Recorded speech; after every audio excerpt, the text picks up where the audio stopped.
Hello বন্ধুরা, আমার সকল ফেসবুক বন্ধুদের জানাই শুভ দুপুরের শুভেচ্ছা। আমি আজকে ডাল রান্না করব।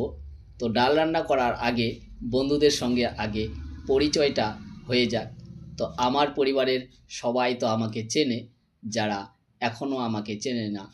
আমি মনোজ প্রধান। সবাই আমাকে আমার এই ছোট্ট ভিডিওটিতে সবাই বন্ধুত্ব করার একটি কমেন্ট করুন, আর বন্ধুত্বটা করার প্রত্যেকে সুযোগ করে দিন।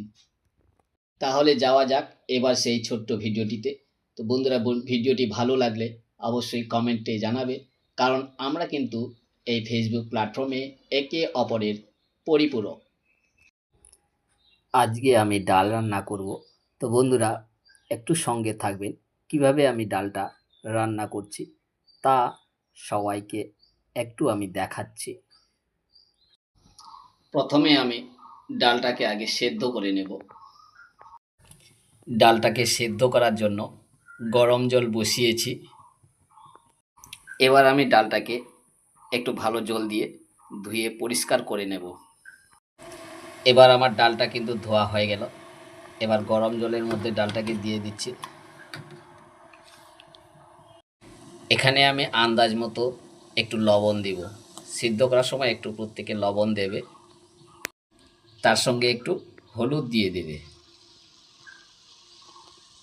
এবার আমার ডালটা কিন্তু সিদ্ধ হচ্ছে, তার সঙ্গে আমি আরও অন্যান্য কাজগুলো সেরে ফেলি। তবে আমার কিন্তু এবার ডালটা সিদ্ধ করা কমপ্লিট হয়ে গেল। একদম সিদ্ধ হয়ে গেছে খুব ভালোভাবে। এবার কিন্তু মুসুরির ডালে পেঁয়াজ ফোড়ন। এবার কড়াইটা সর্ষের তেলে গরম করে নিন। এতে কাটা পেঁয়াজ ও গোটা শুকনা লঙ্কা, কালো জিরে আর রসুন কুচি করে দিয়ে দিন। আমার কিন্তু সর্ষের তেলটা এবার কড়াইতে গরম হয়ে গেছে। এখানে আমি তেজপাতা, কালো জিরে, রসুন গোটাও দেওয়া যায়, আবার থেতো করেও দেওয়া যায়, যে যেভাবে দিতে পারে। এইভাবে পেঁয়াজটা লাল হয়ে গেলে কিন্তু সেই গরম ডালটা, সেদ্ধ ডালটা এখানে ঢেলে দিতে হবে। আমার কিন্তু পেঁয়াজটা লাল হয়ে গেছে। এবার আমি সেদ্ধ ডালটা এখানে ঢেলে দিব।